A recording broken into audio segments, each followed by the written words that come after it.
একজন health expert হিসেবে আপনার কি মনে হয়? ভাত খাওয়া উচিত? একদম না। ভাত খাওয়া উচিত নয় বলছেন? একদম না। বিষ। ভাত বিষ? দেখুন, আমি নিজে থেকে এটা বলছি না। আমি সবসময় রিসার্চ থেকে কথা বলি। একটা রিসার্চ হয়েছিল রিসেন্টলি, একটা জাপানের একজন বিজ্ঞানী, হযবরো। তো হযবরো যে বিজ্ঞানী, উনার একটা ল বেরিয়েছিল যাকে বলা হয় যে হযবরো ল। আরে!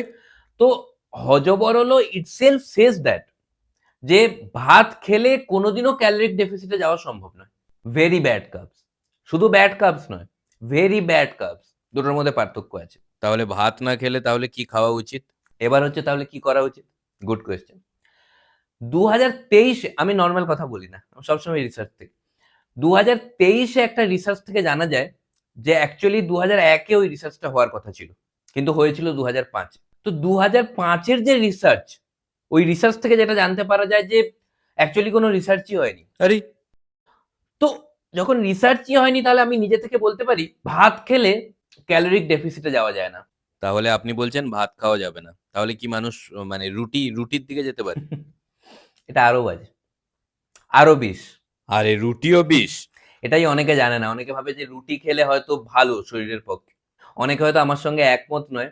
আমি চ্যালেঞ্জ দিতে পারি। যদি ডিবেট করার ইচ্ছে থাকে, ডিবেট করার সাহস থাকে, ওরা এসে ডিবেট করতে পারে। পারবে না। কেন সাহস নেই আমার। আরে! তো আমি যেটা বলতে পারি যে এটা একটা মিথ।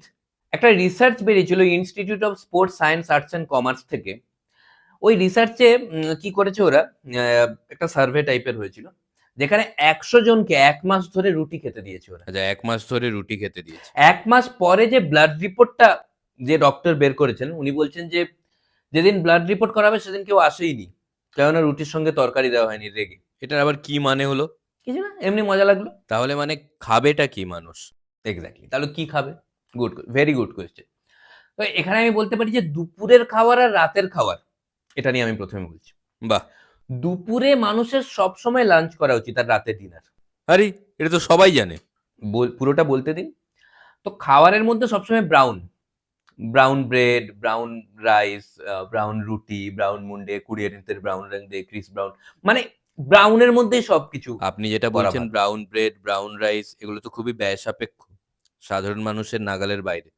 তো সাধারণ মানুষ কিভাবে হেলথি থাকবে? Good, very, very good question. দেখুন, আইআইএম এ একটা হয়েছিল রিসার্চ। কোন আইএম এ হয়েছিল? আইআইএম খেজুরি। এই একে ধর তো। ধর একে, ধর।